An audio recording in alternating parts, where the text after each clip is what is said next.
24 ноября – это 1001 день аннексии Крыма. Добрый вечер. Вы смотрите «Заман». Сегодня в выпуске. В Крыму задержали очередного так называемого украинского шпиона. Оккупационный суд отказал Али Асанову в изменении меры пресечения.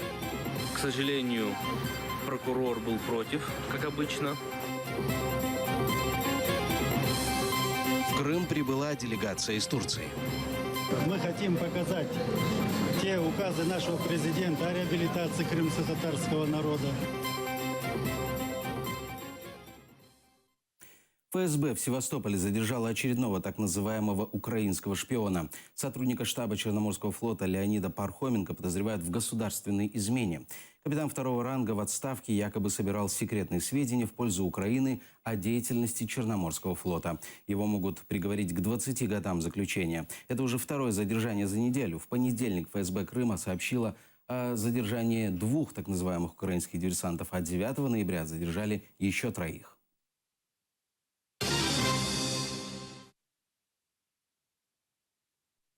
Адвокат Эмиль Курбединов будет защищать Редвана Сулейманова. Об этом Курбединов написал на своей странице в Facebook. Редвана Сулейманова задержали в начале августа вместе с Евгением Пановым и Андреем Захтием.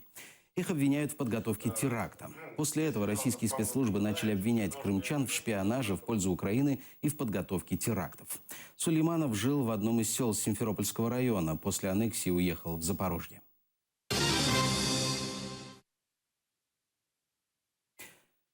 Так называемый суд по делу 26 февраля перенесли на 29 ноября. Об этом сообщил адвокат Эдем Семедляев. Причиной переноса заседания стала болезнь одного из подсудимых, Арсена Юнусова.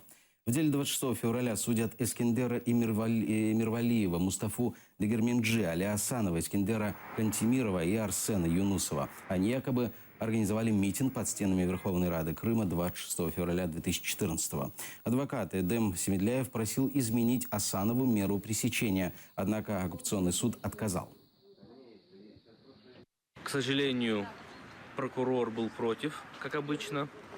Все коллеги меня поддержали в моем ходатайстве, но суд посчитал, что ничего не поменялось, и оставил также меру пресечения, содержание в СИЗО. Физическое и моральное состояние моего подзащитного хорошее, да, это стойкие ребята, и переносят испытания достойно. Еще двух фигурантов так называемого дела Хизбут-Тахрир отправят в сумасшедший дом. Об этом в Фейсбуке сообщил адвокат Эмиль Курбединов. По его данным, Рифата Алимова и Арсена Джапарова доставят в Симферопольскую психиатрическую больницу для проведения принудительной психиатрической экспертизы. Алимову недавно сделали операцию, он еще не успел реабилитироваться.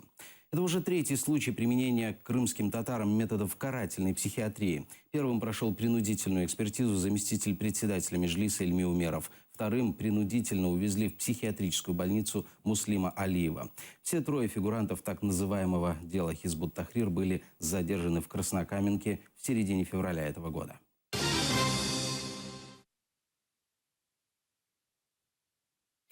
В оккупированном Крыму оштрафовали члена Меджлиса. Оккупационный райсуд Бахчисарая присудил Мустафе Маушеву 750 рублей штрафа за участие в собрании запрещенной в России организации Меджлис крымско-татарского народа. Ранее этот так называемый суд оштрафовал на сумму до 1000 рублей еще 7 членов Меджлиса за участие в собрании дома у Ильми Умерова. 26 апреля так называемый суд Крыма признал Меджлис экстремистской организацией, а 29 сентября Московский Верховный суд России подтвердил решение Крымского суда. Судья задавала вопросы, я на крымско-татарском языке отвечал, переводчик переводил все. Представитель Эмиля Авамедова как адвокат, она все доводы привела. У Ильми Умерова это не было никаким собранием, никаким заседанием. Мы там никаких решений не принимали. Никаких наших доводов во внимание судья не взяла и приняла решение оштрафовать меня на 750 рублей.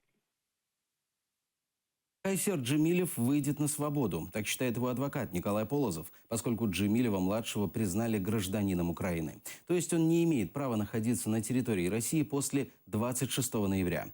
Об этом свидетельствуют документы, которые Полозов опубликовал в соцсетях. В мае 2013 года в Бахчисарае Хайсер Джемилев во дворе собственного дома из ружья застрелил друга семьи Фивзи Эдемова. Следствие утверждало, что он совершил преступление умышленно. Сам Джемилев вину не признал. Позже преступление переквалифицировали в убийство по неосторожности.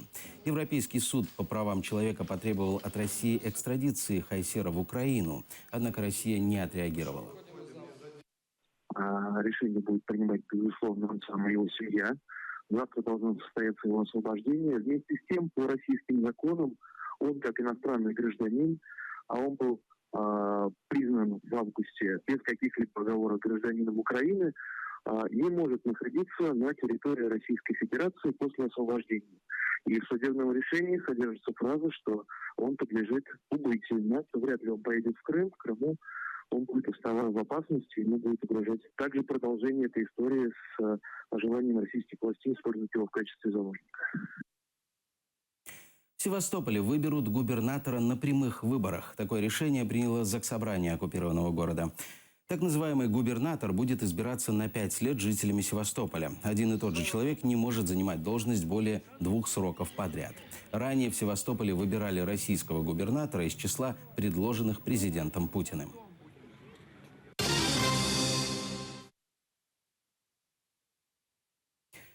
В оккупированный Крым приехала турецкая делегация. В нее вошли депутаты, представители политических кругов, неправительственных организаций и бизнесмены. Есть информация, что среди 22 делегатов есть и брат президента Турции Реджепа Тайипа Эрдогана. Гостей встречал председатель прокремлевской общественной организации Карамбарлега Ситумер Ниметулаев.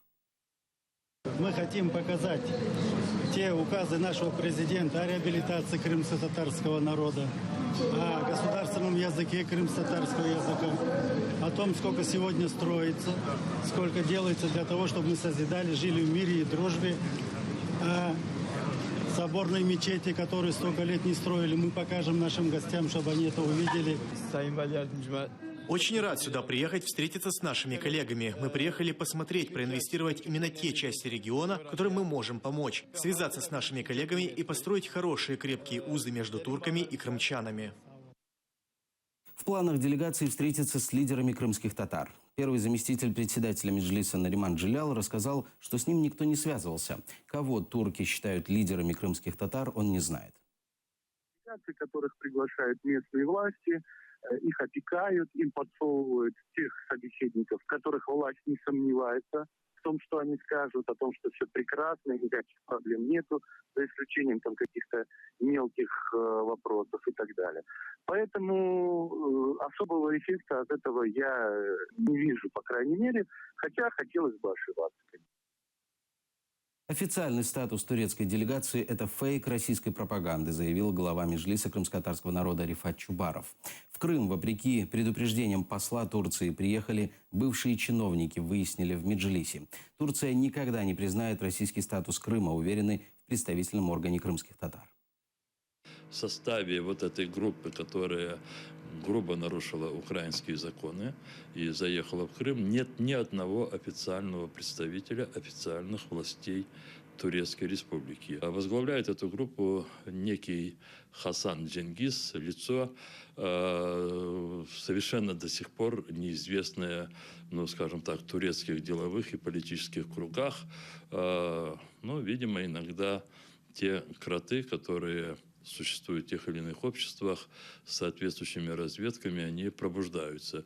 Такое ощущение, что Россия провернула специальную информационную такую вылазку. И теперь смотрит, чем это закончится.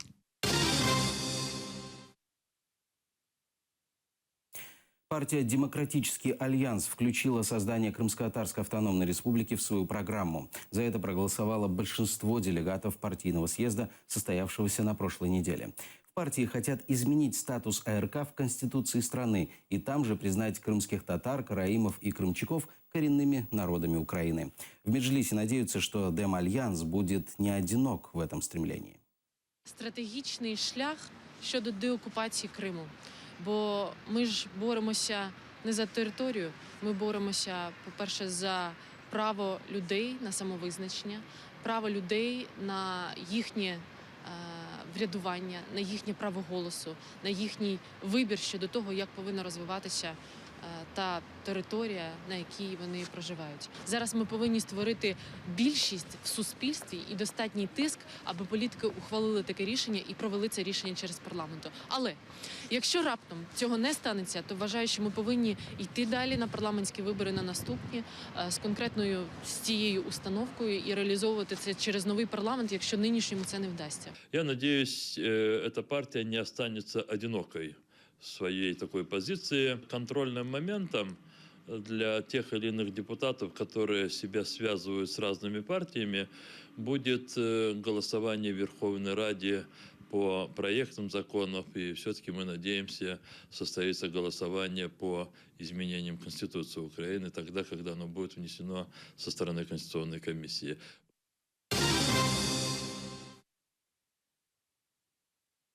В Брюсселе проходит саммит Украина-ЕС. На повестке дня подписание ряда соглашений в области энергетики, антикоррупции, сотрудничества с Европолом и дальнейшей европейской поддержки специальной миссии наблюдателей ОБСЕ, а также вопросы безопасности и разрешения конфликта на востоке Украины. В саммите принимают участие президент Европейского совета Дональд Туск, глава Еврокомиссии Жан-Клод Юнкер и президент Украины Петр Порошенко. Корреспонденты BBC «Украина» поинтересовались у жителей Брюсселя, что им известно об Украине. Есть конфликт между Украиной и Россией. Есть проблема с Россией, что-то про часть страны, которую россияне хотят захватить.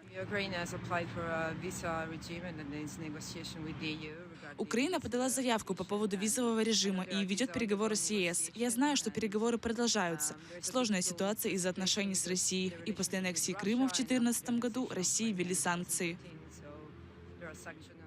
И, как сообщают СМИ, ЕС не принял официального решения об отмене виз для украинцев. Прозвучали лишь оптимистичные заявления. Как заявил президент Еврокомиссии Жан-Клод Юнкер, Евросоюз сможет ввести безвизовый режим с Украиной до конца 2016 года.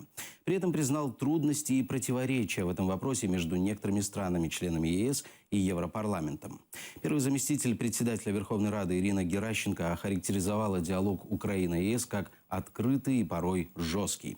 По ее словам, украинская делегация очень четко отстаивала позиции и по безвизу, и по соглашению об ассоциации, и по санкциям против России, которая продолжает войну против Украины.